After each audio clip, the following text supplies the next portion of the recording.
Hi, I'm Brent Bates. I'm going to be on the Coriolis effect, and we're going to be talking about everything crypto. Welcome to the Coriolis effect with Cory Oliver.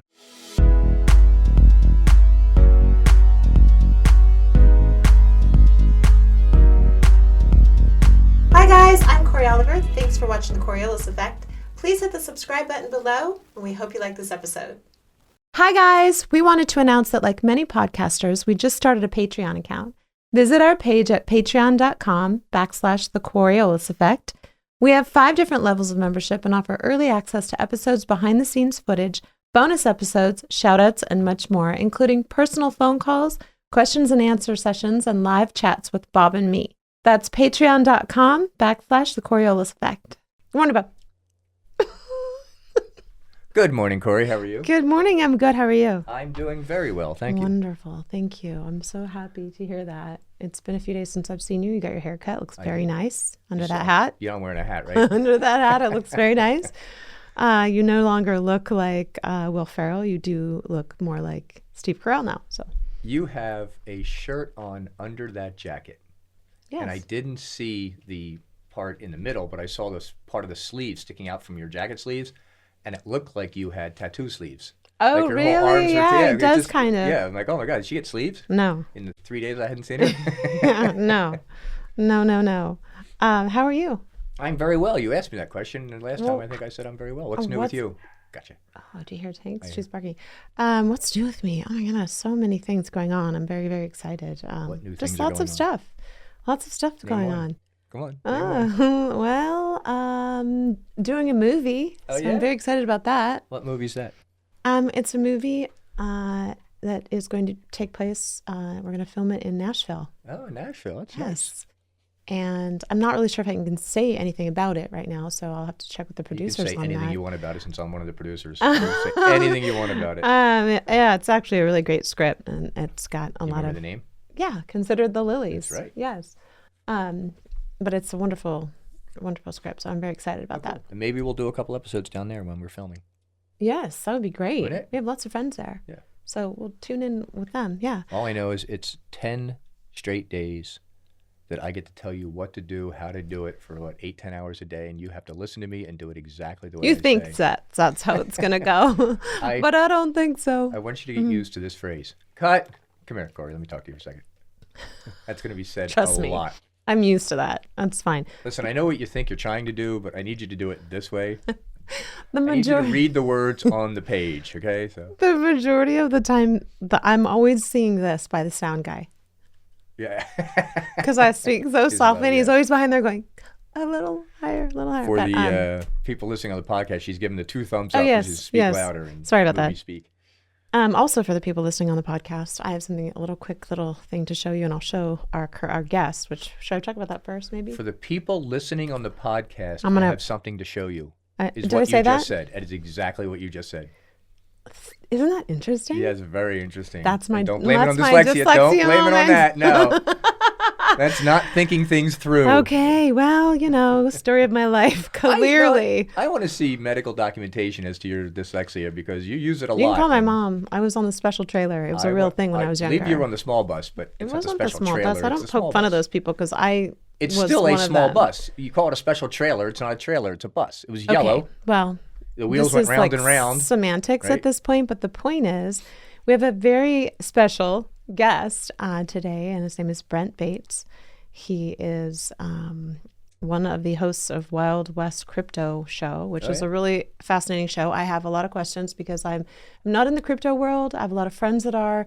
They try to explain it to me. It goes, I know, it just goes right over my head. And it's not that I don't want to learn. It's just a lot of people, are having a hard time transitioning from the old world to this whole Right.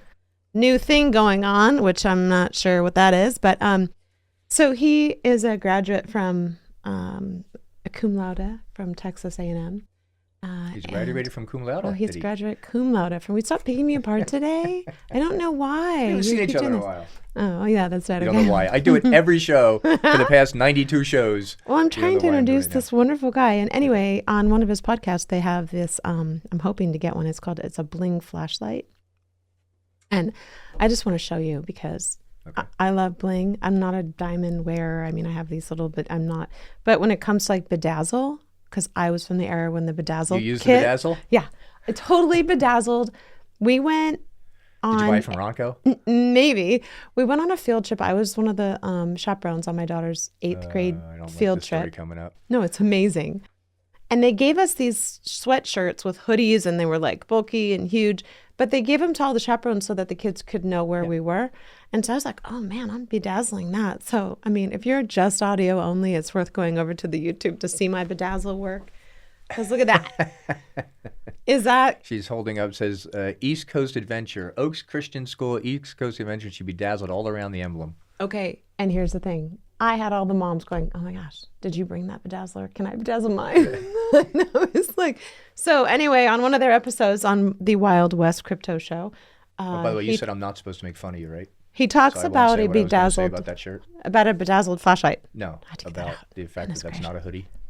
I cut it. You cut it, the I hoodie cut it and off sewed of it. it? Yes. Is your... I'm I not take that joking when back. I say I made this. Oh yeah, I cut the hoodie off and I bedazzled the whole thing. And I think if you look That's a closely, good- there's an that's eye on Benjamin Franklin's eye. It's a good cut job off the hoodie. I didn't even recognize it. Isn't it? I had it sewn and everything. Like Oh, I don't wow. mess around. Okay. But it was fun. It was very, very fun and exciting. So I'm hoping to get one of their bling flashlights I do that that he when I talks used to about take- on his show. When I used to take Sammy and her friends, like Magic Mountain or something, Mm-hmm. I would buy them all shirts so they'd match up. But I would buy them the god ugliest That's pink nice. fuchsia color that you could see it from 5 miles away. So I always found out where You know the where kids they were. are, yeah. Yeah. Well, that was the whole idea behind this, and no one lost me, I tell you. That's amazing what you can do with a little glue and a bedazzler. Yeah. This was I glued these on. The bedazzler actually would click it on. So Right. It would almost fasten it like a rivet kind of thing. yeah. So anyway, I'm hoping to get one of those bedazzled flashlights. Do they still make the bedazzler? I actually don't know. I'm sure you could probably get them on eBay. Or like an as seen TV thing? They Yeah. still make the Flowbee. I can tell. I know. I set you up. Set myself up. That was a good one, though. Thank you. For people who don't know, the Flowbee was one of the best things ever. It was this vacuum that cut your hair. In a bowl shape. It was a great, well, no, you cut it any way you want. It was It like, sucked your hair up literally, and as it sucked it up into this hose, it it would cut cut it. it at an exact length. Uh-huh. So Did could you ever set the use length. it? No, but I always wanted to. Maybe I'll Really? buy one, yeah. I would. On I air. will buy one, and I will do it on the air. The back of my head, you can use the Flowbee on I'll air. do it the Okay. whole We're gonna head. do that. Yeah. All right, so again, the guest is? Brent Bates. Okay.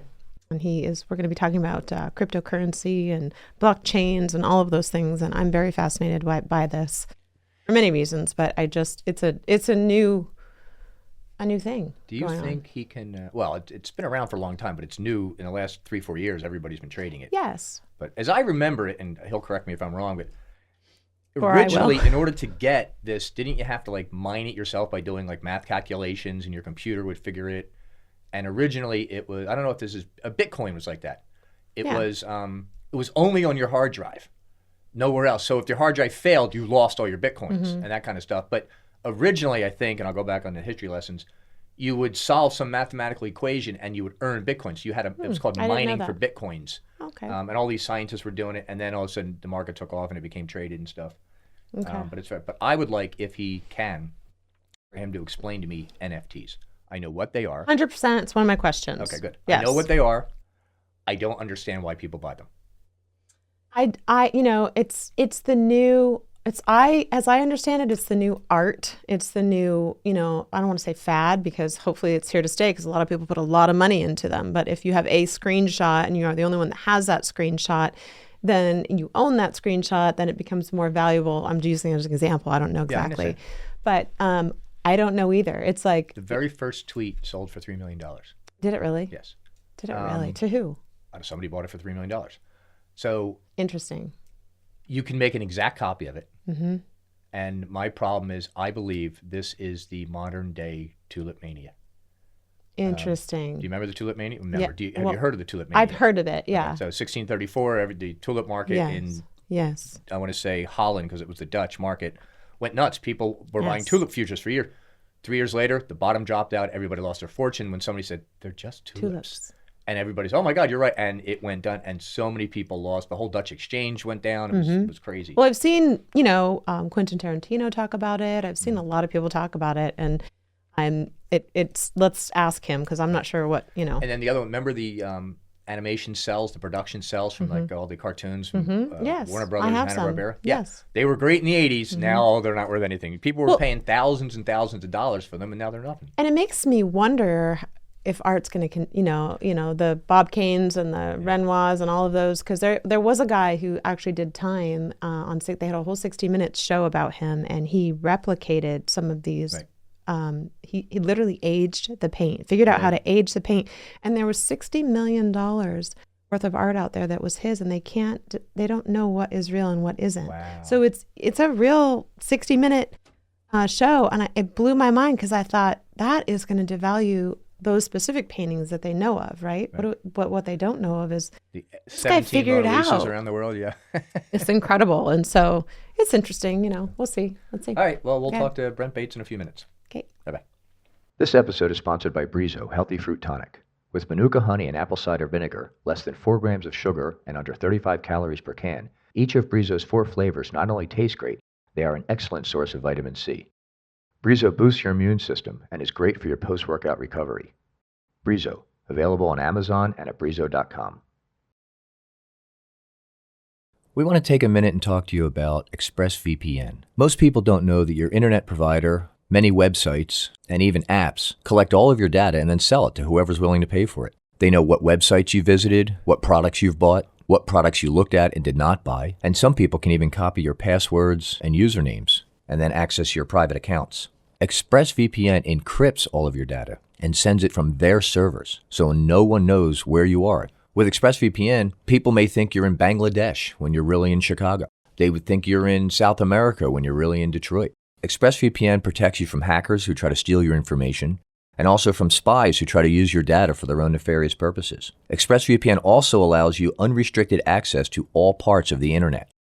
How does it work? ExpressVPN uses the best-in-class encryption. Whenever you are connected to ExpressVPN, every piece of data going in and out of your devices goes through a securely encrypted tunnel and cannot be seen. Not by the government, not by hackers, not by your internet service provider, not even by ExpressVPN. ExpressVPN also employs IP masking. Every device has a unique IP address, which can be traced back to you. When you use ExpressVPN, your connection gets routed through one of their 3,000 plus servers, hiding your real IP address and replacing it with one of their own. This allows you to browse the web truly anonymously.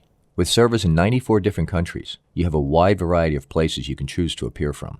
ExpressVPN also provides 24/7 customer support with live chat, which means your question will be answered within seconds, not hours or days. It is also one of the easiest apps to use. Just open the app, and with one click, you're protected. It is also physically impossible for any of ExpressVPN's servers to store logs of any customers.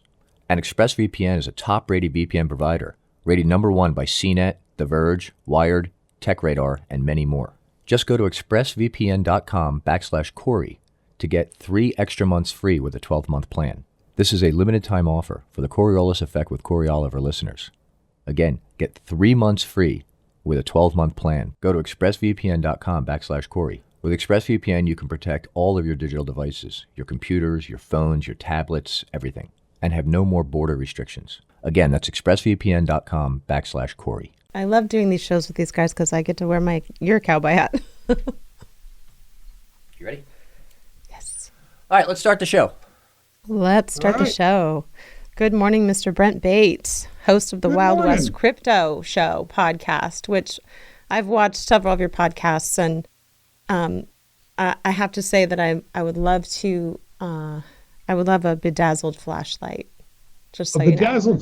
I actually was just talking about it in our intro, and I bedazzled my daughter's 8th grade sweatshirt. There you go. I'm down with the bedazzling.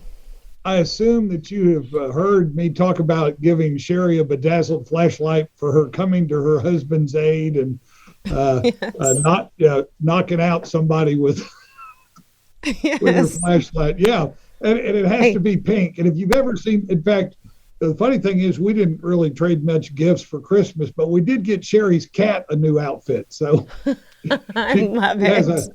She has a big, I can't tell if it's a Persian or what I mean, big old cat, and it's always dressed, usually similar to Sherry, but anyway.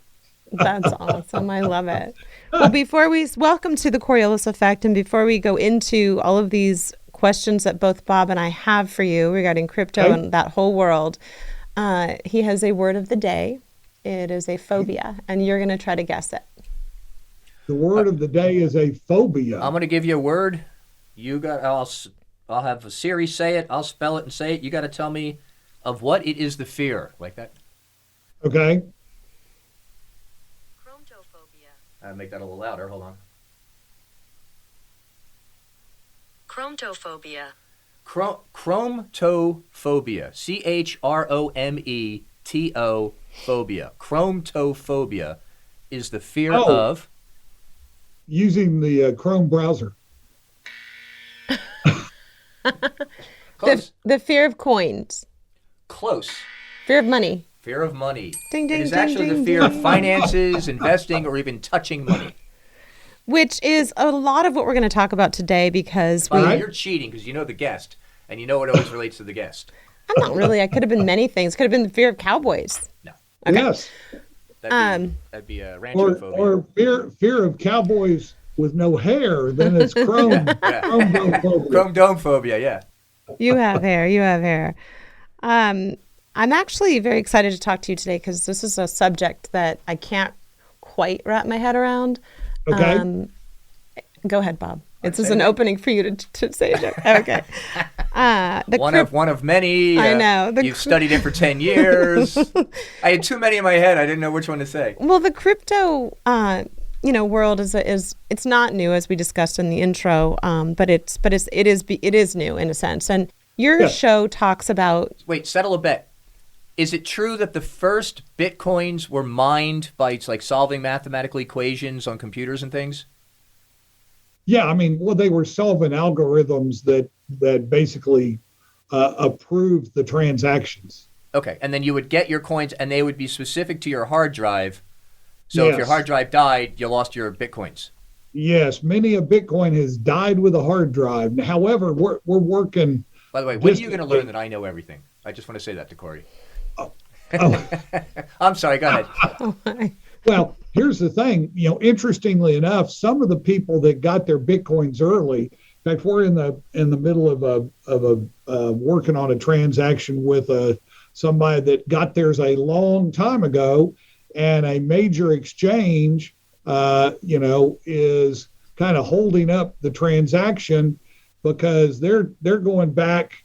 He got his so early that they were not placed on a traditional wallet. And so where you can go back and you can see the transaction, then they spend a lot of time trying to make sure that you are the owner from that transaction all the way to presently. Right. And so, now it's gotten to be much more sophisticated where you can watch, every transaction. But in the early years of Bitcoin, we didn't have treasure wallets, and we didn't have MetaMask wallets, and we didn't have all these things that you can kind of electronically follow it through. So is that chain thing they call blockchain? Blockchain. Yeah. Yes, sir. Okay, and that just tracks who owns it?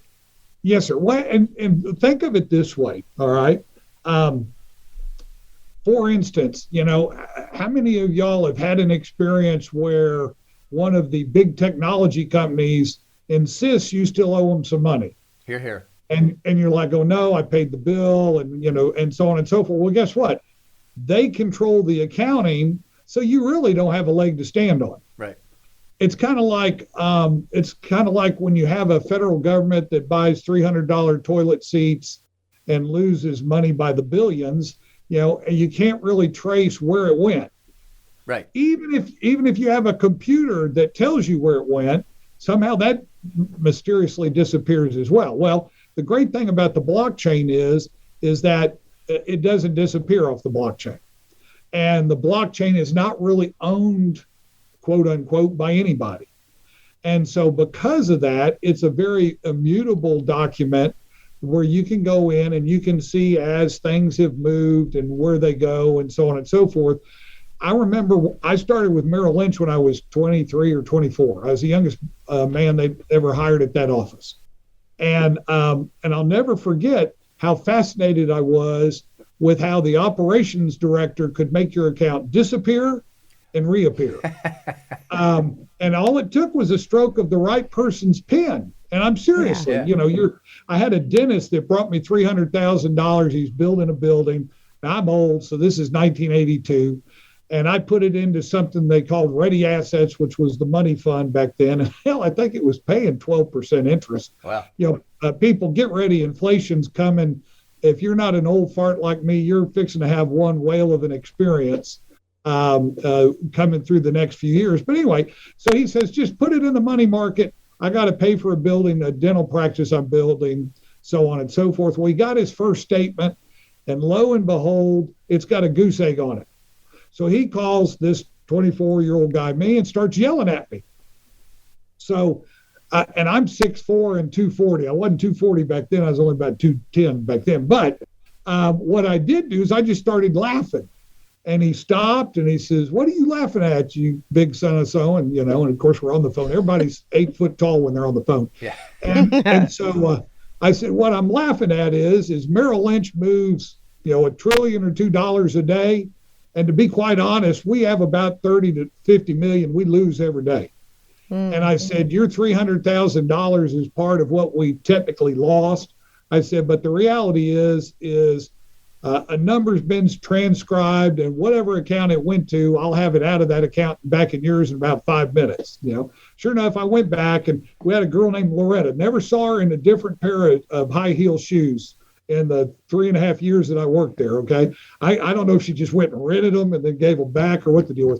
She's back there typing 200 words a minute, plus talking 300 words a minute, and she transposed to numbers.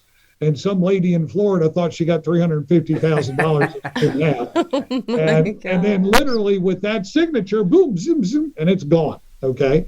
My dad, who passed away about a little over a year ago, I used to call Drew and I's show the Invisible Money Show.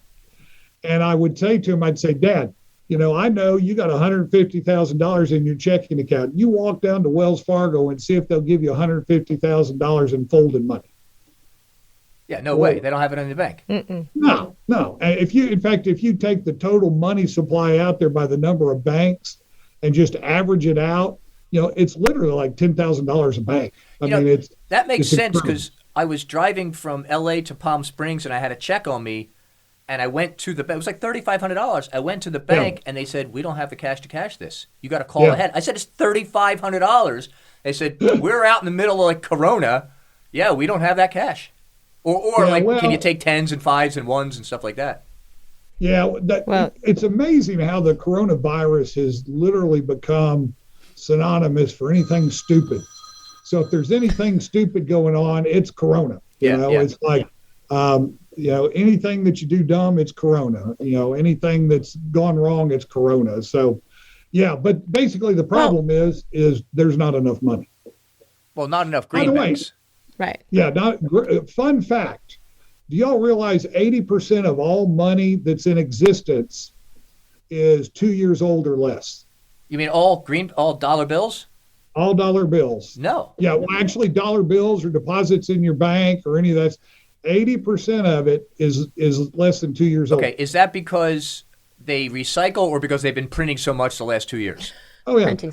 On our show, we have. I don't know. Did you see the little printing thing that we got? We got one of those antique deals. Antique. Mimeographs. Yeah. There's a memory graph type deal, and I went out and I bought a sheet of dollar bills and cut it to the right length. And so one of the shticks that Drew and I've been doing for a couple years now, in fact, people kind of got tired of it, so we quit doing it for a while. Is Biden, be print that money, be print that money, be print that money. And so, when you print it, $1 trillion, 2 or 3 or 4 or 5 here, and 2 or 3 or 4 or 5 trillion here, and Build Back Better, we need another 3.5 trillion. And so, after you do a few trillion, you start to get into some real money. Yeah. Sorry, go ahead. Or you're not going to speak at all this episode. I have really interesting and question. You probably get this a lot, but so forgive me. But right. There's a lot of propaganda going on out there. There's a lot of people sending videos, short little clips of this and short little clips of that. And, we've talked about the NWO, and we haven't, but the internet and people have. And, Sure. going to a quote unquote cashless society, and, what that looks like. And I'll even approach it biblically, what it looks like biblically in Revelations. And, I'll say it, they talk about the mark of the beast, right? Sure. And so for me, I'm wondering, regarding crypto, a lot of people have said to me, well, isn't that playing into the mark of the beast? Because eventually everything's going to go digital, and that is part of the digital currency. Right. Just a question. Sure. The question's fine. First off, a couple backgrounds. Yes. My dad was a pastor. In fact, he retired from Lilly Pharmaceuticals at 54 and became a pastor and worked another 30 years as a pastor. In fact, he taught his last lesson at the age of 88. And one of the sayings my dad had is heaven's the place everybody wants to go to, but nobody wants to get on the bus. All right. And so for my Christian friends that question anything about crypto, it's like, oh yeah, you know what? I guarantee you this is leading to the end. But for those of us that are believers and then basically believe that we're here as foreigners and that our true home is in heaven, as a believer priest, why would you object to hurrying it up? Back to the heaven's the place. Amen. I say that to my dad every day. Nobody gets on the bus. Okay.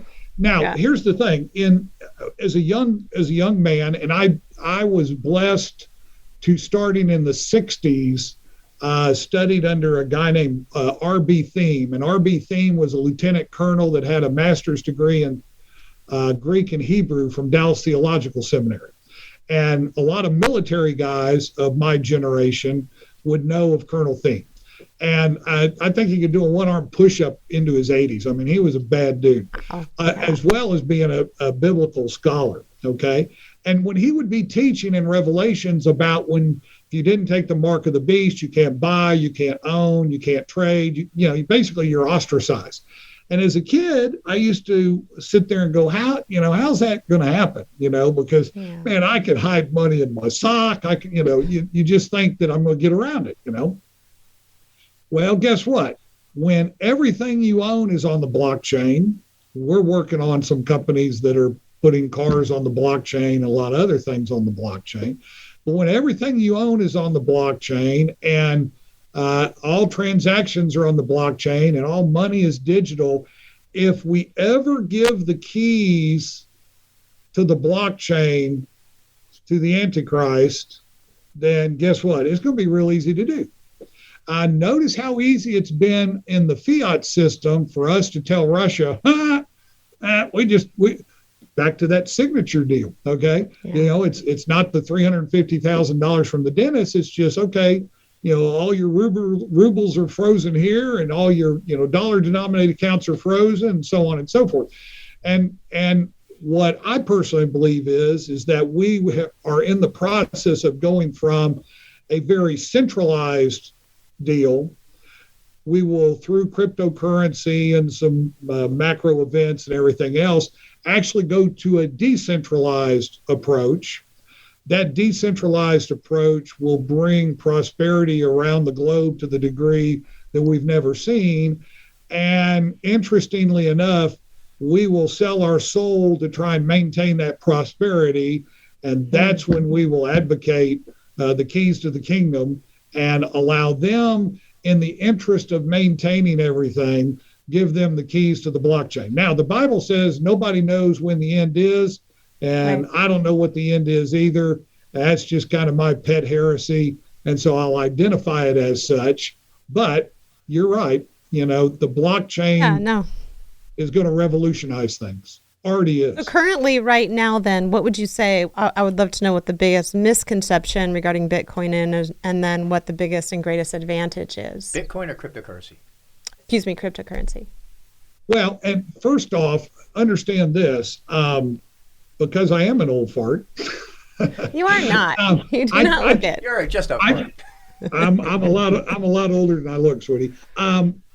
So here's the deal. I talk to these young kids, and for instance, there's 4 or 5 companies that we've interviewed that have created a bridge out of the blockchain to gain data outside the blockchain. So imagine if you have a smart contract and we're going to provide each other services and automate the payments and all that kind of stuff, which is one of the good uses of it. But let's say I only want to accept US dollars if Bitcoin's below this price or above this price. Otherwise, I want to receive Bitcoin as my payment. Well, guess what? The price of Bitcoin or the relative price of the dollar to the yen or the mark or whatever doesn't exist in that blockchain. So that formula can't go out there and get that data. So you have to go outside the blockchain to a trusted source and bring that number back in to make your calculation. And so there's about 4 or 5 companies that have done that. None of them are charging for it. They've done it in an open source environment, and they're planning on making all of their money off of the value of their cryptocurrency, of their coins or tokens, whatever. All right. So as an old fart, that's a recipe for disaster. Okay. And I ask these kids, have you ever heard of Adam Smith, the invisible hand? I said, have you ever watched Free to Choose with Milton Friedman or any of this sort of stuff? No, because a lot of them have been coding in the basement. So the reality is this, in my humble opinion, or not so humble, but in my opinion, there's about 10,000 cryptos and about 9,500 of them are going to go to money heaven over a period of time. Do they go to money heaven by merging with other cryptos to take whatever their technology is and go forward? I don't know. There's Drew says all the time, there's like 2,000 car manufacturers after the horseless carriage got going.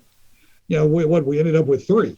Okay. And Ford, revolutionized it and basically killed out a whole bunch of them. So a lot of these cryptos are going to money heaven. Having a picture of a cute dog on your coin might work when you're in the chain letter approach. Speaking of. But eventually, one of my favorite lines from Anita Baker is when reality comes into view, no longer living lives in paradise. Yeah.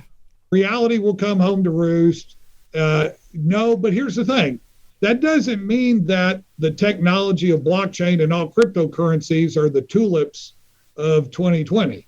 We just talked about tulip mania. That. Yeah, or here in Texas, we had a thing where we were raising emus, which are kind of a miniature ostrich. And, and I mean, for a while, it got up to like $30,000, $50,000 a breeding pair. Everybody was wild about it. You got the emu oil, you got the feathers. Mm-hmm. Well, part of it was the meat, and it's a great meat. I've had emu hamburgers, okay, and it was good. It was really good. Only problem is the USDA wouldn't let you butcher it anywhere. Really? So and so they could not butcher the bird. So now all of a sudden it's like, well, if you can't take care of the meat, then you don't get the oil, you don't get the feathers. What if the bird just fell off a cliff by the thousands? Wow, we're losing viewers. Well, no, actually, what if they were all as suicides? We keep talking. No. Bye, guys. They're running around ranches all over Texas. Yeah, you go they really are. Driving down a back road, and there's a few little emu out running around. All right, so I have a question. Yes, sir. So for people like Cory who don't understand exactly what crypto is, if I go out and buy 1,000 shares of Coke, they don't give it to me, but I could literally get a share certificate that says I own 1,000 shares of Coke. I know what I own. I own part of that company. Right. When I go buy 1,000 crypto, what am I buying? What's the product? That's a very good question and a very good point. Yeah, because Cory just doesn't understand this. No, I do understand it. I don't understand it. Yeah, you don't understand it. Yeah. There are some of these that are called, some of them are security tokens. Yes. Where they're evidencing ownership in something. Some of them are just what they call utility tokens. They may or may not be involved in some kind of ecosystem, kind of like S&H green stamps, when you get right down to it, okay, and you can exchange them for things, and then there's a market for them and so on and so forth. And so you have to be careful, and you have to kind of understand what you really are buying. But you know what they say is if you don't have your own keys, you don't own any of it. Okay. And so if you buy it, you just kind of leave it on an exchange. There's a lot of the old guard people that, saying, oh, that exchange could go out of business. It could get hacked. It could, you really want it on your own wallet for that value. What we're seeing now is we're seeing the beginnings of, and we're at worldwide adoption of like 4%. Korea has adoption at like 40 something percent. All right. So certain parts of the world, crypto is well healed. Certain parts of the world, people are just now still figuring it out. So for those of you that are here in the U.S., we've been telling them for years, dip your toe in it. It's a new asset class. You got gold, you got silver, you got commodities, you got, in Texas, we all have lead. And, you want some food and some water and shelter, and, you want all these different things. There needs to be some reasonable diversify, Okay, so right? Yeah. Gold I understand, and precious metals, because there's a finite amount of it, and the only way to get more is to get out of the ground. Stock in a company, you kind of know what the authorized shares are, and they can increase the authorized shares. But who says in this Bitcoin currency there's 1 million and now there's 1 billion? Who makes that decision? Well, actually, Bitcoin set it up to only have 21 million. But here's originally when it got started. Okay. Think of it this way, and a lot of people call this Milton Friedman's crypto article. But Milton Friedman wrote an article about this island out near New Guinea where they had sand. They had no stone on that island. But the island next to them had some stones and had some big rocks. And literally, people would go over to the other island, put it on a boat, bring it over, ascribe onto that rock, and literally outside of your property was your rock describing how much you had. And if you're giving some of it to somebody else, they'd put it on that rock and you'd go chip it off of your rock, okay? Whatever the nomenclature was. And as long as everybody lived by that, that was their money. In fact, there was one person whose rock, the ship sunk, and so now all of a sudden they don't have a rock.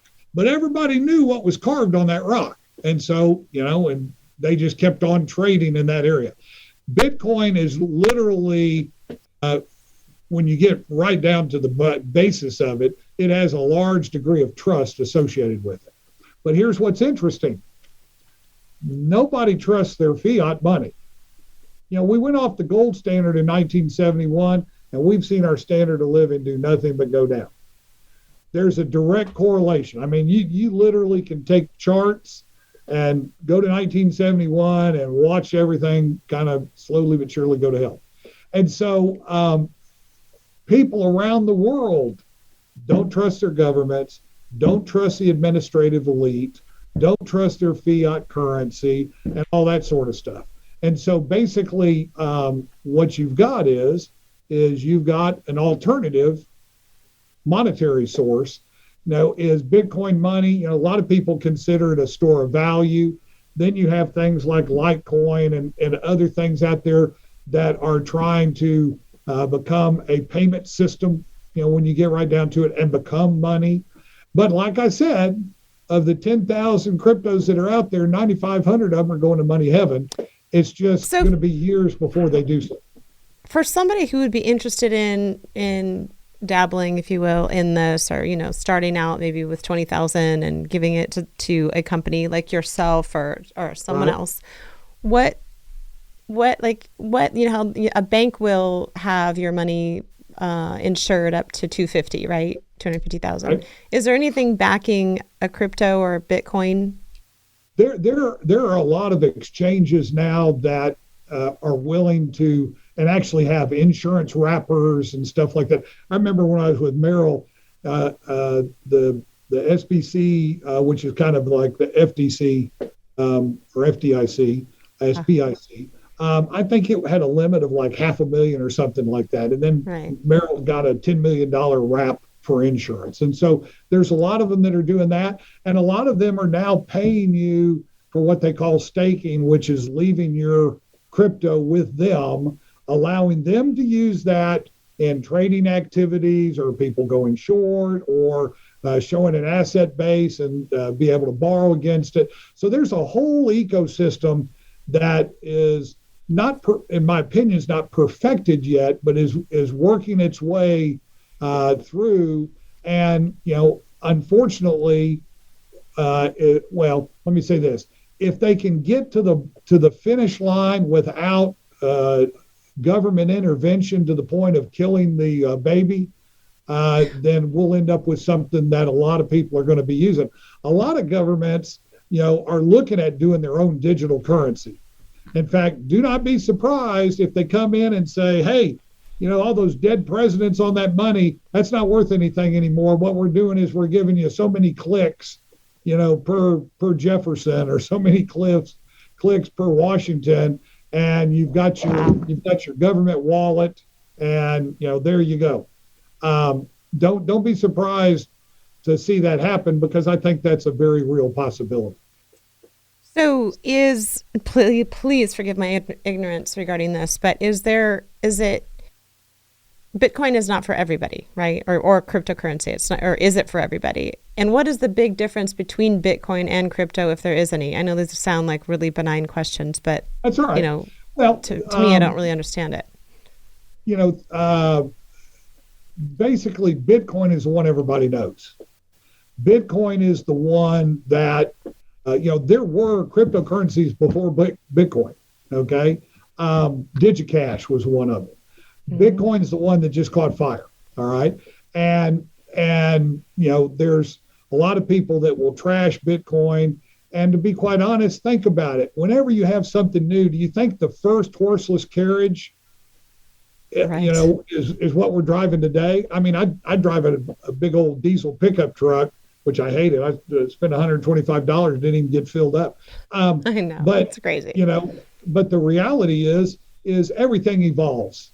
And so, I used to be a certified financial planner years ago and ran my own mutual fund, all kinds of stuff. So I've done a lot of that. And, the older I get, the more I realize that life has a whole lot more to do with nuances than anything else. It's the uneducated and the stupid that make these broad sweeping statements of I'd never do that, and then what do they end up doing? They end up finding themselves doing it later because they weren't very wise to begin with. And so is something going to unseat Bitcoin? I bet so eventually. I'll tell you what, there's a guy that you ought to get on your show. I don't know if he'd do it because he's kind of a hard interview. We've interviewed him a couple times, but his name's Richard Hart. He has something called Hex. And so, he's looking for Hex to replace Bitcoin. He also has something called Pulse Chain. One of the smartest guys in crypto that I've met, from a technical standpoint, and even from a marketing and more pragmatic standpoint. It's evolving, so that's why you have to diversify, because you can't put all your eggs in any one basket, by any stretch of the imagination. Kind of like the modern day right now, not modern, but right now stock market, right? You can get in and you can get out and make some money. Yeah, I mean, it has a trading component of it. Here's the thing: you can have, and we're involved in one of these. You can have a great concept, be working your way to getting everything completed, and if you're on the wrong exchange, and they allow a bunch of bots and a bunch of short trading and loaning money for people to trade, here in the U.S., making a $50 a day is not a big deal. There's lots of parts of the world that if they can trade their way to $50 a day, they're living good. They're in high cotton. Yes. They don't have a care in the world. And if you have an exchange that'll let you trade millions of tokens, charging you 1% of that value as your daily interest rate, 2% if you're shorting, okay? And of course, and they're all trading off of charts and all that, because there's really not fundamental analysis in crypto. You can use technical analysis, and you can have some fundamental analysis by looking at hash rates and adoption and number of accounts and all those kinds of things to get an idea of what society's doing. But by and large, it's off the chart. Everybody's trading off a chart. What do you think? Go ahead. Which is funny because there's old farts that know those charts real well, And if they got enough money, they'll make the chart look like what they want you to do. Right. And so that's why I've been telling people that I think Bitcoin's probably has put in its bottom, that it's going to just kind of bumble along, because most of the money made on Bitcoin is made in futures and options, not necessarily in trading the commodity itself. So then let's transition into something that Bob and I talked about, because we're both very interested in this and would love to know more about it. What is an NFT? And there's two parts to that question. What is it? I know what it is, and you can explain it to Cory, but why do people spend so much money for them? Well, some would say that is the tulip end of the market. Okay. We were talking about that. NFT stands for non-fungible tokens. And the difficulty there is that it sits on the blockchain. You have ownership rights. And, most of it is being used for art, graphics, and all that kind of stuff. Okay. And so then a lot of people are poo-pooing it, saying, okay, so you got the picture of Marilyn Monroe with her dress being blown up. So what do you do with it? How do you turn it into money? Why is it going to go up in value? More people aren't going to know who she is, and on and on and on. My personal my personal belief is that the NFTs going to eventually get rid of UPC codes, and all kinds of things, and will be huge in being able to maintain inventories, to be able to have transparency and vision from the manufacturer into the flow of products by their placement. And then literally once you actually buy something, it has an NFT attached to it. You put it in your wallet, and then when you do your homeowner's insurance, you've got a wallet of a couch, a TV, and your cell phone, everything. That would actually get rid of. Yes. I can't think of the word right now. When you make a fake purse, counterfeiting. It'll get rid of counterfeit products. Yeah. And we're working on several stages of that stream of consciousness, I guess would be the best way to put it. And the funny thing is, I was on Miss Teen Crypto. I don't know if you've ever heard of her, but she's a cute kid from New York, got kind of curly hair, real perky. We've interviewed her, and of course the funny thing is, crypto's got all kinds of characters. I mean, they're not at a loss for characters, all right. And so she's kind of come on the scene, and she was on one of these Twitter spaces, and I get on those things, never talk on them because I hadn't quite figured out how to raise my hand and talk if they ever came to me. But she was on there with a bunch of Bitcoin maximalists, which are people that think Bitcoin's the only thing in the world. And so they got into the NFT conversation. So she was kind of questioning, hey, is this stuff really, long-term, or, what are you thinking, and all that sort of stuff. And, they just eviscerated her. And, honey, you're too young. You don't understand. When you grow up, and of course, I'm punching every button I can find because I want in this fight. I was going to rip them old farts a new one, And so tell them, one, I'm older than you, and two, I can kick your ass. But so I couldn't get through to her, but I sent her a private message and said, sweetie, you did fabulous. Unfortunately, some people don't know that God gave you two ears and one mouth for a reason. Right. And they're never going to learn what really can happen with NFTs. So right now, it's kind of the NFTs have a craze going, which is not bad. It's bringing people into the market, and people are understanding and talking about it, and it's bringing adoption. Am I throwing a bunch of money in graphic NFTs? I don't own one. I think we've been given some on the show that are in some wallet somewhere or something. Okay, so I heard that the very first tweet was sold for like $3 million. So, right. What do I give? 80% of all money is less than 2 years old. Right, I get you. But let's say it's going to money heaven at some point. Yeah, exactly. So let's say I spend $3 million and I get the first tweet, and what do I get? Do I get a copy of it, and then everybody agrees that I get the original? Does the guy hand me the phone he used? I think it has a certificate of authenticity, right? No. The interesting thing is generally that first tweet is located on a computer somewhere, and the keys to access it is usually it's on an Ethereum deal, and so it's on Ethereum blockchain, and so that's what I'm saying is, it does have the feeling of selling thin air. Because I don't get the computer, right? Yeah. They just say I own it. Well, and it's kind of like this metaverse thing. All right, and here again, I'll admit I'm old, but I don't know how many. I could get in some of. First off, I've never even seen Star Wars. Okay. If it's not a Western or we're hunting something, I have no desire to watch it. Okay, so I've never seen Star Wars, so I'll acknowledge. But you that have as well. seen Cowboys and Aliens. No, I haven't. Oh, really? That's right up your alley. But here's the thing, the kids play these video games, and I've never played a video game, but I understand the concept, and so what they want to do is in the metaverse they want to create their own personage or their own team or their own weapon or something, and then other people can exchange for it, and and so it's got some intellectual property aspect to it. But in fact, I tell Drew this all the time. In fact, if you see me go like this with Drew, what this means is this: when they sent me for a month to New York City after I got my licenses in 1982, they gave me $35 a day to live in New York City for a month as my per diem. I would have starved if they did not serve wings at the American Stock Exchange bar in the basement, because I literally ate half a pan of wings every night because that was the only way I could get through, because by the time I had breakfast and lunch, I was out of my $35. Okay. Well,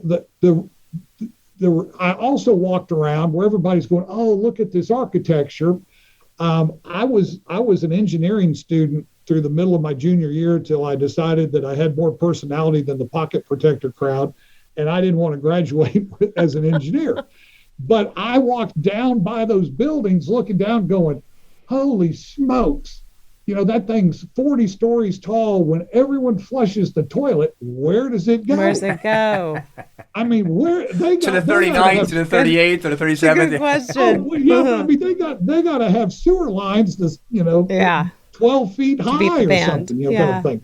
So I'm very practical in a lot of my approach, and so I can understand the fervor of NFTs. I don't really knock them on the show, and I'm not trying to knock them here today. I don't. Go ahead. I see a very practical use coming on late. It's hard for me to understand. I understand it. It's hard for me to wrap my head around it, because I did a show called Beverly Hills Pawn, 66 episodes. Yeah, I was on that show.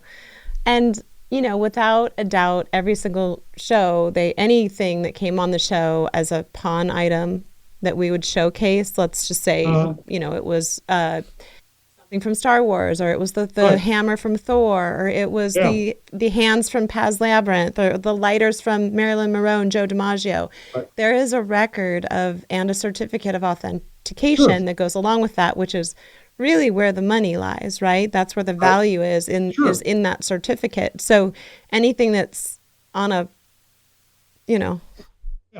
my air quotes, by the way, I don't know if you can see them, Ethereum soft drive, hard drive is foreign to me, because I'm used to having something tangible, something that I can touch and that's in my hand, and that people pay millions and millions of dollars for, right? Well, so it's interesting. Yeah. Well, and think about it, because you're right. You got the tangible product, but that can be forged. So you got the certificate that's validating the tangible product. Okay? It can also be forged. Yeah, really. But what they've got is they've got the blockchain that shows the creation of the NFT, shows the transfer to you. If you were to sell it, it'll show the transfer to the next person. And the image itself, is accessible to you. The only difference is for instance, if I want to, I don't have one laying around here. It's like a digital pink slip. Yeah, if I wanted to put all of my Bitcoin on this phone, on a wallet on this phone, well, then it's all right here. I've taken possession of it. The non-fungible token is you really can't take possession of it. You end up owning it. You know, my aunt is an art collector, and she has one of 3 Napoleon's death masks, the actual masks that were put on his face when he died and everything else. Okay. And it's in a box, and it's got a certificate of authenticity and everything else. And somebody said to her, well, how do you know that's not real? And she goes, I think it's the real one. Everybody I know think it's the real one. So for all intents and purposes, for us, it's the real one. Welcome to crypto. Yeah, exactly. Yeah. Well, Yeah. I have 5 Beverly Hills Pawn dresses that are authentic. 5. I created them, I designed them, and I wore them, and they're all. So one of the things that was interesting was when we'd get we can make an NFT out of those. We could, because we would get, like, I'm not Marilyn Monroe. Explain how that would happen. But hold on, let me explain how it does happen, because I know how it happens in its current form. In, like, let's say Marilyn Monroe's dress from Some Like It Hot. We had that in one of our episodes, and the way that we authenticated it wasn't just, we had a guy come in and authenticate it, but it was a screenshot of the actual her wearing the dress, and then that screenshot is what would be worth the money. Well, I have 66 episodes of screenshots. Well, okay, so how do you turn any dress into an NFT? Amen. Well, first off, we'd get her to wear it. Right. We'd take a picture, and it would be Cory's NFTs with her dress. But nobody gets the dress; they just get the picture. That's right. That's 35 cents right there. Okay. Hey, I guarantee you, she'd get them up to $1.50 at least. Oh, yeah. All right, for the people in podcast, Cory's been laughing the whole time. She just laughs silently. I am laughing because that's funny, because I hope and pray that goes into the millions and millions now, just because you're dissing me. It's only 35 Well, I'll tell you one cents. thing. It's worth 35 cents more than any one of mine would be. Well, that would be the money shot, you getting into my dress, that dress. Well, that's interesting, because I have a lot of things like that in my closet, but it's just fascinating to me to see all the new ways that people are monetizing and growing their portfolios. And let me say this: one of the reasons all this is happening is the government hasn't really clamped down on everything yet. When you get right down to it, I was a big fan of Ronald Reagan's, and Ronald Reagan had this thing. He'd say, I love him, and his wife. So yeah. And so he would say, what's the most feared, phrase in the world? I'm the government and I've come here to help. Yep. Okay. That's right. And so part of the reason, we named the show the Wild West Crypto Show because it's the Wild West out there and all this stuff. And as long as it stays the Wild West, there's going to be all kinds of innovation. Yeah, some people are going to get scammed, but that's true of everything. Yeah, some people are going to lose some money. That's true of everything. But look at all the progress that's been made, all the innovation, and some of it goes down a road to nowhere, but a lot of it is going to revolutionize our world in the future. And unfortunately, without risk, you don't get anywhere. And the government, generally is, when you get right down to it, they're trying to eliminate risk and they're trying to play God. And the last time I checked, God wasn't dead and he didn't need their help. God's not dead. I kind of did a little movie about that. But, you're absolutely right, Brent. And to your point 25 minutes ago, and I just didn't jump in because I wanted to hear the rest of your thought. I had a Franklin Money Fund when I was just out of high school. Right. And I was working at a computer company, and I think I was getting 9 or 10% then, which was a long, long time ago. And so some of these things, the crypto, the Bitcoin, the NFTs, are exciting in the sense that they are creating new ways for people to monetize and make some money, because there aren't many right now with regards to CDs and your money in the bank, et cetera, et cetera. So I'm fascinated by them. I will say to anyone who is listening, again, diversify, right? Because it's so important that you do that. How can people get a hold of you? Because I know that you guys have a crypto company. So how do people... Oh, we do the show. We've got some stuff that we're kind of into. We're not, I gave up the money management stuff. But I told everybody, back in 2004, the Dow was like 11,200, and I said it's going to 6,500. People thought I was crazier than sin, and I was. I thought it would take 2 years, and it took 4, and it went to 64.75. And so I got out of. I gave all my initials back. I got out of the money management business a long time ago. You know, we've got business and interest in the crypto. We do the crypto show. You know, they can get on watch the show and email the info line. I mean, we're very accessible. Drew's great because, I mean, he's on LinkedIn with 10 zillion. I got 300 people trying to get me to accept them on LinkedIn and Facebook. I just don't look at that stuff, you know. And your show's great. And so I'm just too busy doing other stuff. And in fact, if you've watched the show, I've got a 21,000 square foot building that the city has had me shut down for almost 2 years. So, they were trying to extort a sprinkler system out of me, and it's a concrete building that's non-flammable. And so, anyway, so we about 12 years ago, I did an appeal on another project, and they fired the city manager that night, and the chief building official quit, and then the fire marshal, I got rid of him a couple of weeks later. Well, the city attorney back then is still the city attorney now, and he came to my appeal and made a bunch of erroneous legal representations or whatever. So anyway, I'm suing him in federal court, and you know, with the inflation and everything going on, I had a bunch of business people that said, please, please, please, please, please, would you run for mayor? You're the only guy mean enough, but entertaining at the same time. Plus, I'm, you know, of all the candidates, I'm the only one that was managing money or had anything to do with inflation. And so, you know, so anyway, I'm running for mayor on top of everything else. Good for you. Good for you. Well, When's you the know, election? with the way voting goes nowadays, we can vote even from here. Yeah. When's the election? Vote early and vote often. Yeah, Chicago. Sorry, that was like a low. May 7th. And of course, you know, the funny thing is, you know, in a small town, if you develop a bunch of stuff, there's just all kinds of rumors and all that other kind of stuff. You know, we have a river trail in town. I started it 7 years before the city decided to take it up and go ahead and start extending it elsewhere. I built the Little League fields here in town. They had a pavilion downtown on the river, beautiful. Some do-gooder group got the skeleton up, ran out of money, and the city wouldn't do anything. So me and a couple other guys, we finished the thing for them. So, I mean, I've been here 30 years, and it's kind of like, I don't know if you ever seen the movie Spencer's Mountain with Henry Fonda, but he accidentally gets the new pastor drunk fly fishing one day as the guy's coming into town. Yes, I've seen that movie. And everybody, you know, isn't going to his church. And so he went around town saying, you know, oh, remember the skunk I got out from underneath that house? Yeah, if you're not in church Sunday with this guy, I think that skunk's coming back, you know, kind of deal. So, anyway, so I've done a lot of stuff around town, and hopefully we can bring some fiscal wisdom. You know, the interesting thing is the administrative elite doesn't stop at Washington. I mean, it goes to the states, it goes to the county, it comes all the way down into the town. And what most people don't understand is those guys want to build big projects that cost a lot of money so they can put it on their resume and go to the next town. Right.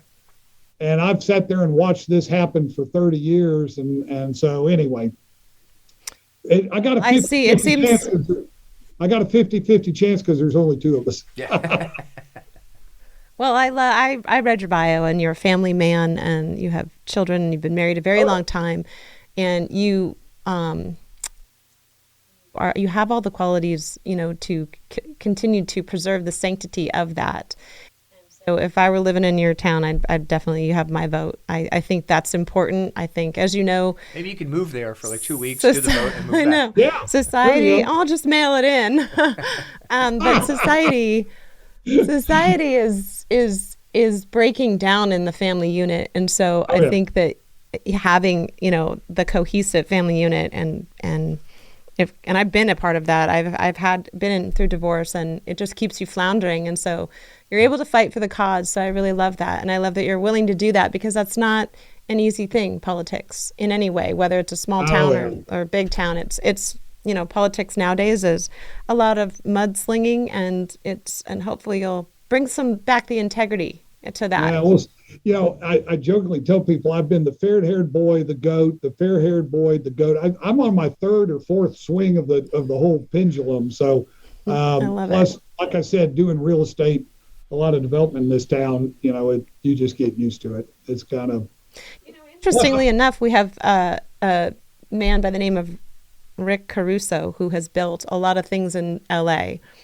He built the Palisades Village. He built the Westlake Village. He's built hotels in Santa Barbara, and he's running as well. So, and he's a nice, wonderful family man like yourself. So, that's great. We're really excited for you. You have to keep us. You'll have to keep us abreast on that. So, I updated. Thank you. I said abreast. You were searching for the word. I was searching for the word. Mr. Bates, we have 3 questions for you, and I would like you to describe 3 words that describe you. All right. 3 words that describes me. Yes. Friendly. Educated. Passionate. Mayor. Friendly what? Friendly, educated, and passionate. Okay. I love that. That's wonderful. We're going to also transition into the word association test. Okay. All right. Kind of right. So I'm going to say one word. You're going to just quickly give me the first word that pops to your mind. And don't just go through them as fast as you can. Don't just go through them as fast as I can. Oh, you're comma. like Go through taking them a as little fast bit. as you can. Okay. Money.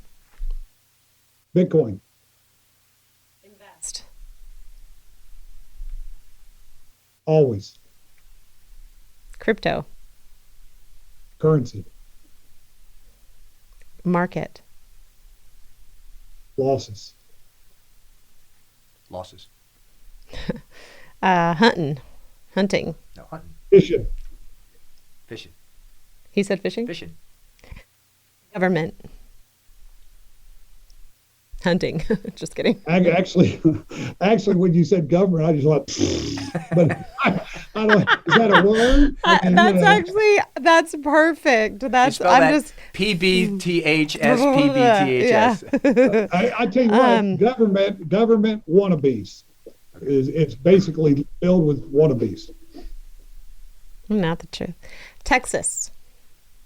Lone Star. Lone Star. Aw. Those are all great words. Tell me your favorite thing about Texas. That's not one of the tests, but I'm just curious. You know what?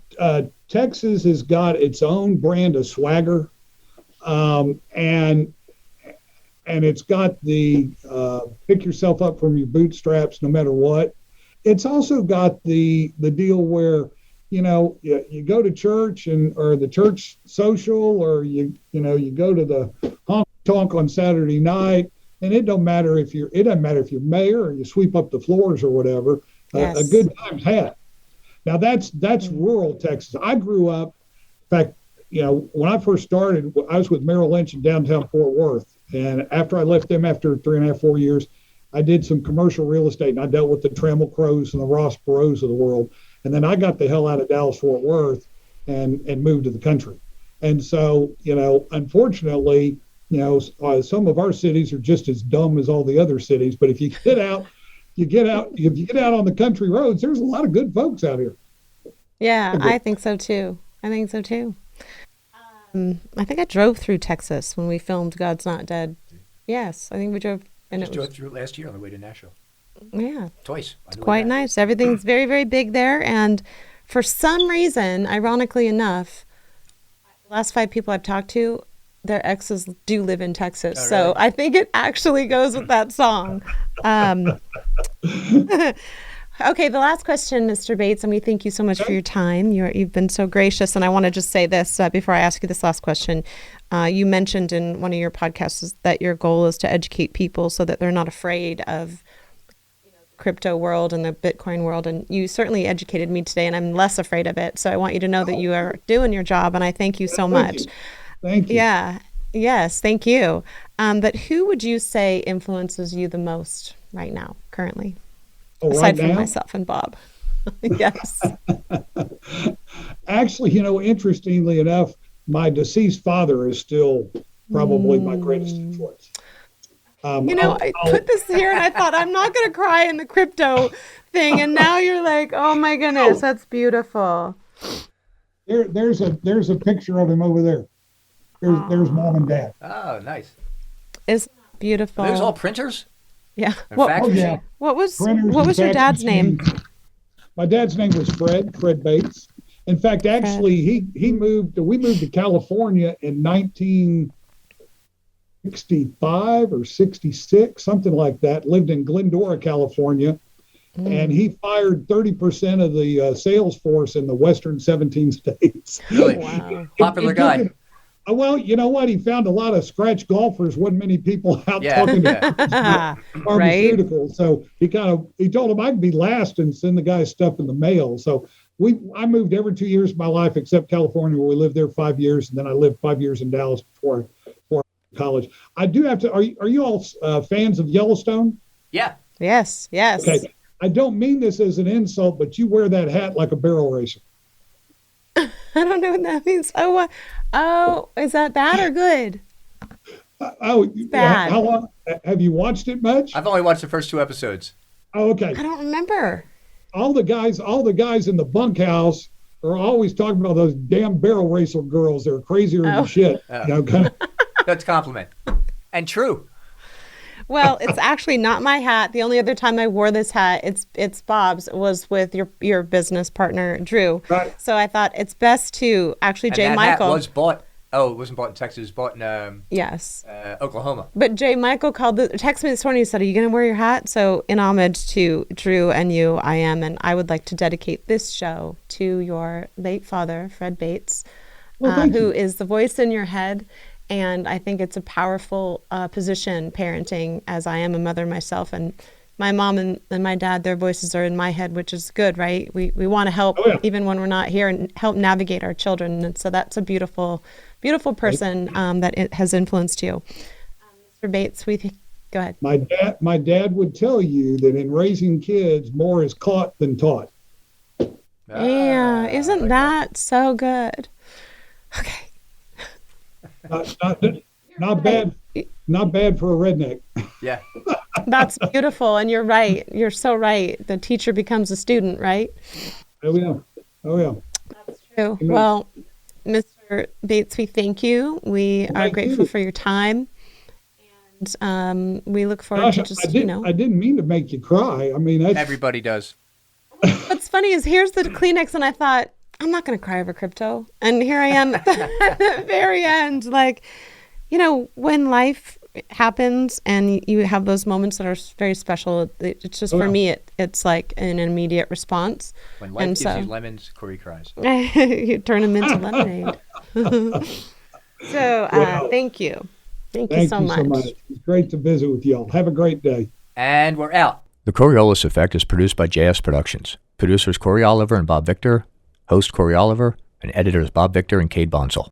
Hi guys, I'm Cory Oliver, and thank you for watching The Coriolis Effect. We hope you enjoyed the previous episode. Here are some more episodes you might enjoy. Hit the subscribe button below, and have a great day.